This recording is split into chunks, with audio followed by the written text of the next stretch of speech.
আসসালামু আলাইকুম প্রিয় শিক্ষার্থীরা, সবাইকে স্বাগতম জানাচ্ছি টেকনিক ইজি এডুকেশনের পক্ষ থেকে। আমি হাবিবুল্লাহ। আজকে তোমাদের আলোচনা করব তোমাদের উচ্চতর গণিত নবম দশম শ্রেণীর উচ্চতর গণিতের নবম অধ্যায় এর আমরা বিগত বছরে যে বোর্ড প্রশ্নগুলো আসছে সেগুলোর প্রশ্ন সমাধান করব। আজকের এই ভিডিওতে আমরা সমাধান করব ঢাকা বোর্ড 2025 সালের একটি প্রশ্ন। আমাদের এই প্রশ্নগুলো সমাধান করা হচ্ছে আমাদের ইজি হায়ার ম্যাথ বই থেকে। তোমরা যারা এখন আমাদের ইজি হায়ার ম্যাথ বইটি সংগ্রহ করোনি, দ্রুত সংগ্রহ করে নাও। এই বইতে তোমার বিগত বছরের যতগুলো বোর্ড প্রশ্ন বলো, এমসিকিউ বলো, এমসিকিউগুলো টাইপ ভিত্তিক আকারে, তাছাড়া তোমার বইয়ের যত অনুশীলনী, উদাহরণ, কাজের প্রশ্ন আছে সব কিছু সমাধান করে দেওয়া আছে। শুধু তাই না, তুমি যদি কোনো প্রশ্নের উত্তর নাও বুঝো, তোমার প্রত্যেকটা প্রশ্নের সাথে এরকম একটা কিউআর কোড দেওয়া থাকবে। ওই কিউআর কোডটা স্ক্যান করলেই তুমি ওই ম্যাথের বা ওই প্রশ্নের সমাধান তুমি পেয়ে যাবে। আমাদের এই ইজি হায়ার ম্যাথের পাশাপাশি easy math, easy chemistry, easy biology, easy English সব বিষয়ের বই কিন্তু আছে। তো তোমার প্রয়োজনে যে বইগুলো প্রয়োজন সেগুলো তুমি অবশ্যই দ্রুত সংগ্রহ করে ফেলবা। ইনশাল্লাহ তোমার ভালো হবে, কারণ এই বইতে তুমি A to Z সব কিছু পেয়ে যাচ্ছ, তাও ভিডিও আকারে। আচ্ছা, তো আমরা কথা না বাড়িয়ে আমরা সমাধান করি। আজকে আমরা আলোচনা করব ঢাকা বোর্ড 2025 সালের একটা সৃজনশীল প্রশ্ন। তো এখানে আমরা যদি দেখি, উদ্দীপক হিসাবে আমাদের এখানে দেওয়া আছে তিনটে জিনিস দেওয়া আছে। প্রথমে বলা হচ্ছে যে দুইটা জিনিস দেওয়া আছে। প্রথমে বলা হচ্ছে p-1 equal to log a base bc, আর q-1 equal to log b base ca, আর r-1 সমান লগ c বেজ ab। একটা প্যাটার্ন আমরা ফলো করতে পারতেছি না? এই যে a base bc, b base ca, আবার c বেজ ab, আবার এখানে p-1, q-1, r-1, এগুলো আমরা কিন্তু দেখতে পাচ্ছি। আবার 2 নম্বর একটা জিনিস বলা আছে যে y equal to √5 - x divided by √5 + x। তো এটা হচ্ছে আমাদের উদ্দীপক। সেই উদ্দীপক দিয়ে আমরা খ আর গ নাম্বার প্রশ্ন সমাধান করব। আমরা এখন ক নাম্বার প্রশ্নটা সমাধান করি। ক নাম্বার প্রশ্নে আমাদের কি বলা আছে সেটা যদি আমরা দেখি, যে এখানে বলা আছে y two the power y√y equal to y√y two the power y। এটা যদি হয় তাহলে y এর মান নির্ণয় করো। এটা উদ্দীপকের সাথে রিলেটেড না, এটা আলাদা একটা প্রশ্ন। আমরা এটা আগে সমাধান করি। তো আমরা ক নাম্বার প্রশ্নটা যদি সমাধান করতে যাই তাহলে আমরা দেখব যে প্রথমে প্রশ্নে যেটা বলা আছে আমরা সেটাই লিখলাম। ঠিক আছে, প্রশ্নে যেটা বলা ছিল আমরা সেটাই লিখলাম। আমাদেরকে নির্ণয় করতে হবে কিসের মান? আবার যদি আমরা দেখি, আমাদেরকে নির্ণয় করতে হবে y এর মান। এটা মনে রাখবা। এখন আসো, প্রথমে আমরা যে কাজ করতে পারি যে এই লাইন থেকে পরবর্তী লাইনে y টু দি পাওয়ার, এখানে y√y একসাথে আছে। আমি কি করব? y এর উপরে √y নিয়ে যাব। এখন প্রশ্ন হতে পারে কেন ভাই? দেখো, x two the power mn, এটা যে কথা, x two the power m, আবার এই পুরাটার উপর পাওয়ার n, একই কথা। দেখো, এখানে x এর উপর পাওয়ার m, আবার এই পুরাটার উপর আবার পাওয়ার n, দুইটা কিন্তু সেম। কেন? কারণ পাওয়ারের উপর পাওয়ার থাকলে তারা গুণ হয়। তার মানে m আর n কি হয়ে যাবে? গুণ হয়ে mn হয়ে যাবে। তার মানে এটা যে কথা এটাও একই কথা।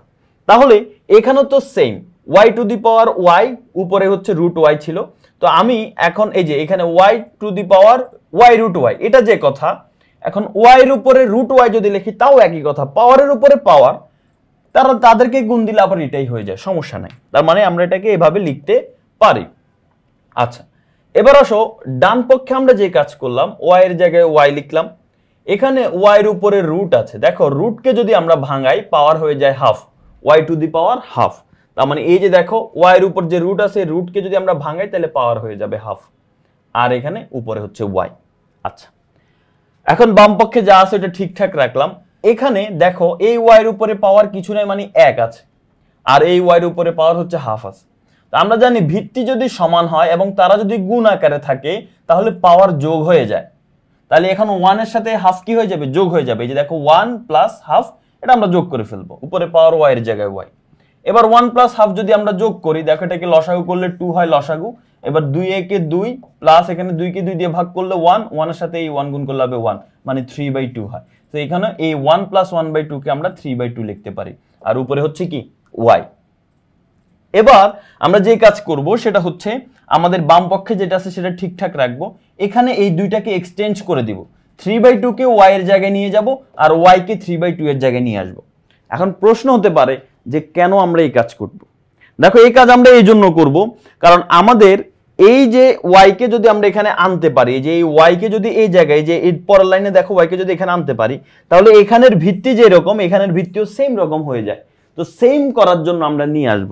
এখন এটা কিভাবে লেখা হয় দেখো, একটা জিনিস খেয়াল করো, x টু দি পাওয়ার 2 আবার হোল টু দি পাওয়ার 3, এটা মানে কি বলতো? এটা মানে কি? এটা মানে হচ্ছে x টু দি পাওয়ার 3 দুগুণে কত? 6। আবার x টু দি পাওয়ার 3 পুরোটার উপর যদি আমি একটা স্কয়ার দিই তাহলে কত হবে? x টু দি পাওয়ার 3 দুগুণে কত? 6, x টু দি পাওয়ার 6 হয়। একই কথা, মানে 2 এর উপর পাওয়ার 3, পাওয়ারের উপর পাওয়ার হলে গুণ হয়, 3 আর 2 কি হবে? 6 হবে। আবার আমি যদি 3 কে 2 এর জায়গায় লিখি, 2 কে 3 এর জায়গায় লিখি, তাও কিন্তু কোনো সমস্যা নাই। তাহলে কি হবে? তাহলে আমাদের এই যে 3 কে আমি 2 এর জায়গায় আর 2 কে 3 এর জায়গায় লিখলে তাও 3 দুগুণে 6 হয়। তাহলে এখানে আমরা যদি একটু খেয়াল করি যে এই জায়গায় আমাদের এই 3/2 কে আমি y এর জায়গায়, y কে 3/2 এর জায়গায় লিখলে কোনো প্রবলেম নাই। সো আমি এই y কে 3/2 এর জায়গায় আর 3/2 কে y এর জায়গায় লিখলাম। ওকে, এখন আমরা যদি দেখি উভয় পক্ষে বেজ হচ্ছে সেম, এই যে এটাও y two the power y, এটাও y two the power y। ভিত্তি সেম থাকলে আমরা ভিত্তি বাদ দিয়ে দিতে পারি, পাওয়ার সমান পাওয়ার লিখতে পারি। তার মানে √y সমান 3/2, এটা আমরা লিখতে পারি। ওকে, এখন আমরা যে কাজ করব সেটা হচ্ছে √y সমান 3/2। এখন আমরা আমাদের দরকার y এর মান, তাহলে y এর মান পেতে হলে রুট কাটতে হলে কি করতে হবে? উভয় পক্ষে স্কয়ার করে দিতে হবে। √y কে যদি আমরা স্কয়ার করি, এটা কাটা যায়, তাহলে শুধু y থাকে। আর 3/2 কে আমরা এই পাশে স্কয়ার করলাম, তাহলে y এর জায়গায় y, 3/2 কে স্কয়ার করলে 3 কে স্কয়ার করলে 9, 2 কে স্কয়ার করলে 4, তার মানে y এর মান হচ্ছে 9/4। আমরা y এর মান পেয়ে গেলাম, y এর মান হচ্ছে 9/4। এর মাধ্যমেই কিন্তু আমরা ক নং প্রশ্নটা সমাধান করে ফেললাম। আশা করি বুঝতে পেরেছো কিভাবে ক নাম্বার প্রশ্নটা সমাধান করা হলো। এবার আসো আমরা আমাদের খ নাম্বার প্রশ্নে চলে যাই। এখন আমরা খ নাম্বার প্রশ্ন সমাধান করব। খ নাম্বার প্রশ্নে বলা হচ্ছে যে প্রমাণ করো যে PQ plus QR plus RP minus PQR equal to 0। তো আমরা এখানে দেখতে পাচ্ছি আমাদের PQR যুক্ত রাশি কিন্তু এখানে আছে, আমরা সেগুলো নিয়ে কাজ করতে হবে। তো এটা হচ্ছে বাম পক্ষ, এটা সমান আমাদের 0 প্রমাণ করতে হবে। তো চলো আমরা প্রমাণ করি। তার আগে আমাদের উদ্দীপকে যে জিনিসটা দেওয়া ছিল যে p-1 equal two log a base bc, q-1 equal two, ওই জিনিসগুলো হচ্ছে আমরা আগে লিখে নিই। তো আমরা এই প্রথমে লিখলাম যে দেওয়া আছে p-1 equal two log a base bc, এটা আমরা লিখলাম। লিখার পরে এখন এই -1টাকে আমরা ডান পাশে পাঠিয়ে দিব। -1 ডান পাশে গেলে কি হয়ে যাবে? +1 হয়ে যাবে। তো এটা কিন্তু +1 হয়ে গেল। সো +1 হওয়ার পরে এখন আমরা পরবর্তী লাইনে বাম পাশে শুধু p থাকলো, এখানে পরের লাইনে বাম পাশে p রাখলাম। এখন আমরা জানি ভিত্তি আর এই যে a বেস a, এটা যদি হয় তাহলে এটা সমান কি হয়? 1 হয়। log a বেস a এটা সমান কি? 1। ঠিক আছে, সো ভিত্তি আর আর্গুমেন্ট যদি সেম হয়, এই যে a বেস a দুইটা যদি সেম হয় তাহলে সেটা সমান 1 হয়। তাহলে log a বেস a সমান 1, তার মানে আমি 1 কে বলতে পারি log a বেস a। তাই আমি 1 কে বললাম log a বেস a। আচ্ছা, আর এখানে log a বেস bc ছিল, সেটাই ঠিকঠাক থাকলো। এখন তুমি যদি খেয়াল করো এই দুইটা লগেরই ভিত্তি সেম, এই যে দেখো এটা এই লগের ভিত্তি a, এই লগেরও ভিত্তি a। সো দুইটার ভিত্তি যদি সেম হয় এবং দুইটাই যদি এই দুইটা লগই যদি যোগ আকারে থাকে, তাহলে এই দুইটার যে আর্গুমেন্ট তারা কি হয়ে যাবে? গুণ হয়ে যাবে। এর সাথে বিসি কি হয়ে যাবে? গুণ হয়ে যাবে। তার মানে log a বেস এই এর সাথে বিসিটা গুণ করে দিব, a bc। অর্থাৎ আমরা জানি log a base m plus log a base n, দুইটার ভিত্তি সেম হলে আমরা একবার লিখবো log a বেস, আর এই m আর n কে গুণ করে দিব। এই সূত্র থেকে এখানে আসছে এটা। ঠিক আছে, মানে এখানে দুইটা ভিত্তি সেম, মানে এই এখন এই দুটো আর্গুমেন্ট, এটা a এটা bc, এই দুটো গুণ হয়ে যাবে, এর সাথে bc গুণ করে দেব, a bc। আচ্ছা, এখন আসো পরবর্তী লাইন আমরা কি করব? দেখো আমরা জানি যদি এই লগটাকে আমরা সরাই দিতে চাই তাহলে একটা সূত্র আছে আমাদের, দেখো log a base x equal to 2, মনে করো এটা আছে আমাদের। আমরা চাচ্ছি যে হচ্ছে লগটা সরাই দিব, তো কি করব? আমরা লগ বাদ দিয়ে দিব, বাদ দিয়ে এর জায়গায় a লিখব, এই x আর 2 কে এক্সচেঞ্জ করে দিব, 2 কে আমরা এখানে নিয়ে আসবো আর x এখানে চলে যাবে, মানে x equal to a square হয়ে যাবে। তাহলে সেম ভাবে এখানে যদি আমরা লগকে বাদ দিয়ে দিই তাহলে এর উপরে এখন কি abc থাকবে? না, abc p এর কাছে চলে যাবে, p abc এর কাছে চলে আসবে, মানে এর উপরে এখন abc থাকবে না, এর উপরে এখন থাকবে p, আর abc আলাদা হয়ে যাবে, abc আলাদা হয়ে যাবে। বুঝতে পেরেছো? আবারও বলতেছি, এই যে লগ বাদ, তার মানে এর উপরে পাওয়ার এখন abc থাকবে না, এর উপরে পাওয়ার আসবে p। যেমন এখানে এর উপরে 2 আসছে, এই যে ওইখান থেকে চলে আসছে, তার মানে এখানে এর উপরে যে মানটা আসবে সেটা p আসবে, আর abc ওই পাশে চলে যাবে, মানে a two the power p equal to abc। এই যে দেখো পরের লাইন আমরা লিখছি a two the power p equal to abc। আচ্ছা, এখন এই যে পাওয়ার p আছে এখানে, এই p কে যদি আমরা ওই পাশে পাঠিয়ে দিই তাহলে কি হবে? এটা 1/p হয়ে যাবে। মনে করো a স্কয়ার ইকুয়াল টু 2। এখন আমরা যদি স্কয়ারকে ওই পাশে পাঠাই আমরা কি লিখি? a স্কয়ার ওই পাশে গেলে আমরা লিখি √2। বাট এটাকে তুমি √2 না লিখে তুমি চাইলে এটাকে এভাবে লিখতে পারো, √2 না লিখে তুমি এটাকে চাইতে পারো 2 টু দি পাওয়ার হাফ, কারণ রুট টু যে কথা 2 টু দি পাওয়ার হাফ একই কথা। অর্থাৎ এখানে পাওয়ার যত থাকবে পাওয়ারকে ওই পাশে পাঠালে 1 বাই তত হয়ে যাবে। অর্থাৎ a two the power n equal to যদি x হয় তাহলে a ইকুয়াল টু কি হবে, n কে যদি এই পাওয়ার n কে যদি ওই পাশে পাঠাই তাহলে সেটা 1 বাই ওই পাশে গিয়ে পাওয়ার হবে, তবে 1 বাই n ইকুয়াল টু হয়ে যাবে। তাহলে এখানে p আছে, ওই পাশে গিয়ে সেটা 1 বাই p হয়ে যাবে। তাহলে এই পাশে শুধু a রাখলাম আর p টা ওই পাশে গিয়ে কি হয়ে যাবে, 1 বাই p হয়ে যাবে। ঠিক সেম ভাবে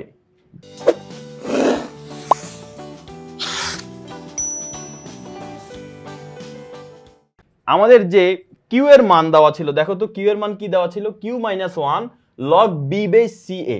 দেখো Q minus 1 log B by C A, Q minus 1 সমান log B by C A. তা আমি যদি এখন এখানে এক কাজ করি, মাইনাস 1 কে এটার মতো করে সেম ভাবে মাইনাস 1 কে ওই পাশে পাঠালে প্লাস 1 হয়ে যাবে, এখানে লগ বি বেজ সি এ থাকবে। 1 কে আমি লিখতে পারি লগ বি বেজ বি, লেখা যায় না? অবশ্যই লেখা যায়। আর এই জায়গায় আমরা লিখবো লগ বি বেজ সি এ। এখন আমি যদি গুণ করে দেই তাহলে কি হবে, দুইটার ভিত্তি তো সেম, তার মানে আমি এখানে লিখতে পারি লগ ভিত্তি দুইটা সেম মানে বি লিখে দিব, আর এই পাওয়ার এই দুইটা কি আর্গুমেন্ট দুইটা কি হয়ে যাবে, গুণ হয়ে যাবে। বি এর সাথে সি এ গুণ করলে এ বি সি হয়, তাহলে লগ বি বেস এ বি সি হয়ে যাবে। Okay fine. আর এই পাশে থাকলো কিউ। এখন আমরা যদি লগ সরাই দেই তাহলে বি এর উপর পাওয়ার আর এ বি সি থাকবে না, কিউ চলে আসবে, মানে আমাদের এখানে চলে আসবে B to the power Q equal to A B C. এখন কিউ পাওয়ার আকার আছে, ওই পাশে গেলে কি হয়ে যাবে, ওই পাশে গেলে 1 বাই কিউ হয়ে যাবে, এ বি সির উপরে পাওয়ার 1 বাই কিউ হয়ে যাবে। তার মানে B equal to A B C to the power 1 by Q. দেখছো এটা কিন্তু চলে আসছে। তো এইভাবে তুমি এটা পুরোটা করার দরকার নেই, তুমি এখানে অনুরূপভাবে বলে দিতে পারো B equal to A B C to the power 1 by Q. ঠিক সেম ভাবে আমাদের আরেকটা মান দেওয়া ছিল R minus 1 equal to log C base A B. এটা এখন তুমি নিজেও করতে পারবা, আর এটা করার এখন দরকার নাই এই ম্যাথের ক্ষেত্রে, তুমি জাস্ট বলে দিবা অনুরূপভাবে C equal to log A B C to the power 1 by R. শেষ। তাহলে আমরা এই তিনটাকে তিনটা সমীকরণ দিয়ে দিব, 1 2 3। আচ্ছা, তিনটা সমীকরণ দেওয়ার পরে এখন এই তুমি তিনটা সমীকরণ গুণ করে ফেলবা, 1 2 3 নং সমীকরণ গুণ করে পাই। তো গুণ করার নিয়ম হচ্ছে বাম পক্ষের সাথে বাম পক্ষগুলো গুণ করতে হবে, অর্থাৎ এ বি সি এই তিনটা গুণ করে ফেললাম বাম পক্ষে। এবার ডান পক্ষের সাথে ডান পক্ষ, এইটা এইটা এইটা এই তিনটা গুণ করে ফেললাম, এই যে এইটা এইটা এইটা তিনটা গুণ করে ফেললাম। আচ্ছা, গুণ করার পরে এখন কি হবে বলো তো, এবিসির জায়গায় এবিসি থাকবে। এখানে দেখো প্রত্যেকটার ভিত্তি এবিসি, যেটার ভিত্তি এবিসি পাওয়ার 1 বাই পি, এটার ভিত্তি এবিসি পাওয়ার 1 বাই কিউ, এটার ভিত্তি এবিসি পাওয়ার 1 বাই আর। তাহলে এবিসি ইকুয়াল টু কি হবে, এখানে ভিত্তি যেহেতু সেম আমি ভিত্তি একবারে লিখবো আর পাওয়ারগুলো যোগ আকারে লিখি, 1 by P plus 1 by Q plus 1 by R, এভাবে লেখা যায় তাই না? তো এটাই হচ্ছে আমরা এখন এখানে লিখছি। দেখো এখানে যদি খেয়াল করো, আমরা এই জায়গার মধ্যে এই যে এখানে লিখে দিলাম যে ABC 1 by P 1 by Q 1 by R. আর বাম পক্ষে শুধু এবিসি ছিল, এখন শুধু এবিসি মানে কি পাওয়ার, পাওয়ার নাই মানে কি পুরাটার উপর পাওয়ার 1 আছে, তো 1 আমরা লিখে রাখলাম আর কি। এখানে কেন লিখছি, কারণ দেখো দুইটার ভিত্তি সেম, আমরা ভিত্তি কেটে দিতে পারি। তার মানে আমরা এখন বলতে পারি এইটার সমান হচ্ছে এইটা, পাওয়ার সমান পাওয়ার, মানে আমি এখন বলতে পারি 1 by P plus 1 by Q plus 1 by R equal to 1। তো দেখো 1 by P plus 1 by Q plus 1 by R equal to 1। এবার আমি এখানে লসাগু করবো, পি কিউ আর এর লসাগু করলে কি হয়, পি কিউ আর হয়। এবার লসাগুকে হর দিয়ে ভাগ, P Q R K P দিয়ে ভাগ করলে হয় কিউ, কিউর সাথে 1 গুণ করলে হবে আমাদের কিউ। এই যে দেখো সরি পি কিউ আর, লসাগু হচ্ছে P Q R, P Q R K P দিয়ে ভাগ করলে হয় কিউ আর। ভালো করে খেয়াল করো, লসাগু হচ্ছে পি কিউ আর, এবার হর দিয়ে ভাগ, হর হচ্ছে পি, পি কে পি দিয়ে ভাগ করলে কি হবে, শুধু কিউ আর থাকে, সেই কিউ আর এর সাথে লব গুণ 1 গুণ দিলে সেটা কিউ আরই হয়। আবার পি কিউ আর কে কিউ দিয়ে ভাগ করলে পি আর হয়, পি আর এর সাথে 1 গুণ করলে P R, P Q R কে আর দিয়ে ভাগ করলে পি কিউ হয়, পি কিউ এর সাথে 1 গুণ করলে পি কিউ ইকুয়াল 1 এর জায়গায় 1 থাকবে। ওকে, এখন আমরা কোনাকুনি গুণ করি, 1 এর সাথে পি কিউ আর গুণ করে ফেলি, ঠিক আছে, কোনাকুনি গুণ। আর এখানে নিচে কিছু না, এখানে 1 আছে, তো 1 এর সাথে এইটা গুণ করলে এইটাই হবে, আর এই পি কিউ আর এর সাথে 1 গুণ করলে পি কিউ আরই হবে। এবার এই প্লাস পি কিউ আর কে বাম পাশে নিয়ে আসি, প্লাস পি কিউ আর বাম পাশে আসলে মাইনাস পি কিউ আর হয়ে যায়, তো প্লাস পি কিউ আর বাম পাশে আসলে মাইনাস পি কিউ আর হয়ে যায়, ডান পাশে তাহলে কি থাকে, 0 থাকে। তাহলে আমাদের কিন্তু এটাই প্রমাণ করতে বলছে যে এটা সমান 0 প্রমাণ করো, প্রমাণ কিন্তু হয়ে গেল। এটাই কিন্তু আমাদের প্রমাণ করার দরকার ছিল, এটা কিন্তু আমাদের প্রমাণিত হয়ে গেল। আশা করি বুঝতে পেরেছো, কঠিন কিছু না, স্টেপগুলা বুঝতে পারলে কিন্তু এই ম্যাথগুলো করা যায়। তুমি নিজে বুঝে বুঝে আরেকবার করো, কোনো জায়গায় আটকেলে আবার ভিডিওটা দেখো ইনশাল্লাহ, তাহলে এই প্রশ্নটাও তোমার সমাধান হয়ে যাবে। তো চলো এখন আমরা গ নাম্বার প্রশ্নটা সমাধান করি। গ নাম্বার প্রশ্নে আমাদের বলা আছে যে জি অফ এক্স সমান লন ওয়াই, ঠিক আছে। তো জি অফ এক্স সমান লন ওয়াই হলে এখন জি অফ এক্স এর রেঞ্জ নির্ণয় করতে হবে, রেঞ্জ। যে জি অফ এক্স এর মান কতটুকু পর্যন্ত হতে পারে সেটা হচ্ছে আমরা নির্ণয় করব। জি অফ এক্স এর রেঞ্জটা আমাদের নির্ণয় করতে হবে। সো প্রথমে এই যে বলা আছে G of X equal to ln Y, তা আমাদের প্রশ্নে কিন্তু ওয়াই কি জিনিস সেটা বলা আছে। ওয়াই হচ্ছে √5 - x ডিভাইডেড বাই √5 + x। তো এখন এখানে আমরা যদি খেয়াল করি এই জি অফ এক্স সমান লন ওয়াই, ওয়াই মানে এই মানটা যদি হয় তাহলে আমাদের এই ফাংশনটার বা জি অফ এক্স এর রেঞ্জ কত হতে পারে সেটা আমরা দেখব। তো প্রথমে আমাদের যে উদ্দীপকের মধ্যে যেটা দেওয়া আছে ওয়াই এর মান সেটা আমরা লিখে নিলাম যে ওয়াই ইকুয়াল টু এত দেওয়া আছে, আর প্রশ্নে বলা আছে G of X equal to ln Y. এখন জি অফ এক্স এর রেঞ্জ নির্ণয় করতে হবে। তাহলে G of X equal to ln Y হলে জি অফ এক্স এর জায়গায় জি অফ এক্স লিখলাম, লন এর জায়গায় লন লিখলাম, আর ওয়াই এর জায়গায় ওয়াই এর মানটা লিখে ফেললাম √5 - x ডিভাইডেড বাই √5 + x। আচ্ছা, এখন এই জি অফ এক্স এটা রেঞ্জ নির্ণয় করব। আমরা এই জি অফ এক্স কে পি ধরে নেই আপাতত, ঠিক আছে? ধরে নিলাম যে জি অফ এক্স এর মান হচ্ছে পি, অর্থাৎ P equal to G of x. তার মানে আমরা এখন জি অফ এক্স এর জায়গায় পি লিখব। তো পরবর্তী লাইনে আমরা যে কাজ করলাম, এই যে দেখো এই লাইনের পরে এই লাইন দেখো, জি অফ এক্স কে যেহেতু আমরা এই যে এই লাইনে পি ধরছি তাহলে জি অফ এক্স এর জায়গায় এখন আমরা পি লিখব, আর এই পাশে যেটা আছে সেটাই আমরা লিখলাম। এখন দেখো লনকে যদি আমরা চেঞ্জ করি, মনে করি এখানে লন আছে, লনকে যদি আমরা এই পাশে পাঠাই দিই, লনকে পাঠাইলে সেটা ই টু দি পাওয়ার হয়ে যাবে, ঠিক আছে? আর লন মানে হচ্ছে লগের ই এর বেজ আর কি। যাই হোক, এত আমরা শর্টকাটে বুঝি যে এই লনকে এই পাশে যদি আমরা পাঠাই তাহলে সেটা ই টু দি পাওয়ার হয়ে যাবে, আর ওইখানে যেটা থাকবে বাকি সেটাই বসবে। লনকে এই পাশে পাঠালে এখানে যে সংখ্যাটা থাকবে সেটা পাওয়ার আকারে থাকবে আর ভিত্তি হিসাবে ই থাকবে। অর্থাৎ সোজা হিসাব মনে করো x equal to ln Y. এখন আমি লনকে যদি এই পাশে পাঠাই, লন এই পাশে এসে ই হবে, আর তার পাওয়ার হিসেবে থাকবে এখানে যেটা থাকবে সেটা তার পাওয়ার হিসেবে থাকবে, আর ওই পাশে তো শুধু ওয়াই থাকবে কারণ লনকে এই পাশে পাঠালে ই হয়ে গেছে, এক্সপোনেন্ট হয়ে গেছে। আচ্ছা, এখন সেম ভাবে এখানে লনকে এই পাশে পাঠানোতে সেটা ই হয়ে গেছে, পাওয়ার কি হচ্ছে পি, আর এইখানে আমাদের যে অংশটা আছে সেটা কিন্তু আমাদের ঠিকঠাক ভাবে আছে। ওকে, এখন আমরা কোনাকুনি গুণ দিব। দেখো ই টু দি পাওয়ার পি এর নিচে কিছু নেই মানে 1 আছে। এখন ই টু দি পাওয়ার পির সাথে এই হর গুণ হবে, √5 এর সাথে ই টু দি পাওয়ার গুণ হলে √5 * E to the power P, X এর সাথে ই টু দি পাওয়ার পি গুণ হলে x * E to the power P, আর 1 এর সাথে √5 - x গুণ করলে √5 - x ই থাকবে। এখন আমরা x গুলোকে এক পাশে নিয়ে আসব, x গুলোকে আমরা এক পাশে নিয়ে আসব। তো আমরা x গুলোকে এক পাশে নিয়ে আসি। তো x গুলোকে যদি আমরা এক পাশে নিয়ে আসি, তুমি দেখো এই যে এখানে x E to the power P আছে, x E to the power P রাখলাম, এখানে -x বাম পাশে আসলে কি হয়ে যাবে +x, ওইখানে আগে থেকে √5 আছে √5, আর √5 ই টু দি পাওয়ার পি ওই পাশে গেলে -√5 ই টু দি পাওয়ার পি হয়ে যাবে। এখন এখান থেকে কি কমন যায় বলো তো ভাইয়া? এখান থেকে কমন যায় x, তো আমি একটা x কমন নিলাম, তাহলে ই টু দি পাওয়ার পি +1 থাকবে। এখান থেকে x কমন গেলে ই টু দি পাওয়ার পি, এখান থেকে x কমন গেলে 1 থাকে, আর এখান থেকে কমন যায় √5, তো √5 যদি আমি কমন নিই তাহলে এখানে 1 - E to the power P হয়। আচ্ছা, তাহলে x সমান কি হবে? আমরা এখন x এর মান নির্ণয় করব। তো x সমান কি হবে? x এর সাথে এটা গুণ আকারে আছে, ওই পাশে গেলে ভাগ হয়ে যাবে, যেটা ওই পাশে গিয়ে ভাগ হয়ে গেছে। এখন তুমি দেখো এইখানে আমাদের রেঞ্জ নির্ণয় করতে বলছে। আমরা যদি রেঞ্জ নির্ণয় করতে যাই, তুমি খেয়াল করো এই পি এর মান, এই যে পি এর মান এখানে দুই জায়গা আছে, পি এর মান তুমি যাই বসাও না কেন, ঠিক আছে, পি এর মান তুমি যাই বসাও না কেন এই এক্স এর মান সবসময় বাস্তব হয়। পি এর মান তুমি ঋণাত্মক বসাও, 0 বসাও, অথবা ধনাত্মক বসাও, সকল বাস্তব সংখ্যার জন্য এই এক্স এর মানটা বাস্তবই আসবে। এক্স এর মানটা কি বাস্তবই আসবে। পি এর মান তুমি যাই বসাও এক্স এর মান বাস্তবই হবে।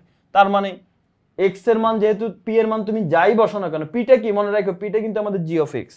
তার মানে আমাদের জি অফ এক্স এর মান তুমি এখানে যাই বসাও না কেন, তোমার অ্যান্সার সব সময় একটা ভ্যালিড মান, যে কোনো একটা বাস্তব সংখ্যা আসবেই, কোনো এখানে লিমিটেশন নাই। সেই ক্ষেত্রে যেহেতু কোনো একটা সংখ্যা আসবেই, কোনো একটা বাস্তব সংখ্যা আসবেই, তার মানে এটা রেঞ্জ হচ্ছে বাস্তব সংখ্যা আর, তার মানে এটা রেঞ্জ হবে কি আর। এই জন্য এই প্রদত্ত ফাংশনটির রেঞ্জ এই যে আর, ঠিক আছে, রেঞ্জ জি আর হচ্ছে মান হবে আর। আশা করি বুঝতে পেরেছো, আমাদের হচ্ছে রেঞ্জটা নির্ণয় করতে বলছে। আমরা যদি একটু রিক্যাপ করি, তুমি এখানে ভালো করে খেয়াল করো, এখানে আমাদের বলছে জি অফ এক্স এর রেঞ্জ কত, কি বলছে, জি অফ এক্স এর রেঞ্জ কত। তো জি অফ এক্স এর রেঞ্জ আমরা হচ্ছে এই যে এখানে দেখো জি অফ এক্স এর রেঞ্জ যদি আমরা বের করি তাহলে আমরা দেখতে পাচ্ছি সব সময় একটা বাস্তব সংখ্যা আসে, সেজন্য এই বাস্তব সংখ্যাটা আমাদের আর হয়ে যাবে। তো আশা করি এই প্রশ্নটা তোমরা বুঝতে পেরেছো। তো এইভাবেই কিন্তু আমাদের ইজি হায়ার ম্যাথ বইয়ের সবগুলো প্রশ্ন সমাধান করে দেওয়া আছে। তোমরা যারা বইগুলো সংগ্রহ করেছো তাদের প্রিপারেশন তো নিতেই পারতেছো ভালোভাবে, আর যারা এখনো সংগ্রহ করে নাও দ্রুত সংগ্রহ করে নাও। ইনশাল্লাহ নতুন আরেকটি পর্বে দেখা হবে, সেই পর্যন্ত সবাই ভালো থাকো, সুস্থ থাকো, আল্লাহ হাফেজ, আসসালামু আলাইকুম।